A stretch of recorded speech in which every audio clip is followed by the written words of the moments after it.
محمية الصفية على بعد حوالي 340 كيلومترا جنوب شرق مدينة الدخلة. هي فضاء طبيعي لتأقلم الوحيش خصوصا من صنف المها والغزال والنعام ذو العنق الأحمر. هذه الحيوانات التي انقرضت من موطنها الأصلي خلال خمسينيات القرن الماضي. ركزنا على ثلاث أصناف من الوحيش. هناك صنف المها، صنف غزال آدم، وصنف النعامة ذات العنق الأحمر.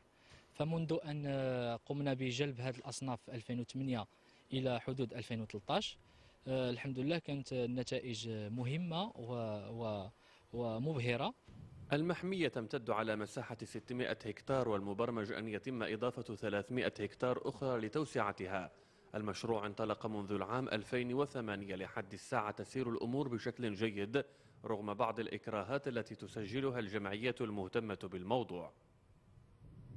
المشروع الآن عرف نجاح كبير، إلا أن هذا النجاح وهذا المشروع لن يكتمل إلا بإطلاق هذه الحيوانات في موطنها الأصلي في البرية، الشيء الذي لا يمكن أن يتأتى حاليا بفعل تواجد ظاهرة الغنص. هذا الغنص الذي يهدد غزال الدركس اللي مازال متواجد الآن في الطبيعة بكل حرية. محمية الصفية بإقليم أوسرد فضاء طبيعي للحفاظ على أصناف الوحيش بهذه المنطقة. في ظرف 4 سنوات تضاعف أعداد صنف المها إلى مرتين، في حين وصل عدد صنف غزال آدم إلى 3 أضعاف.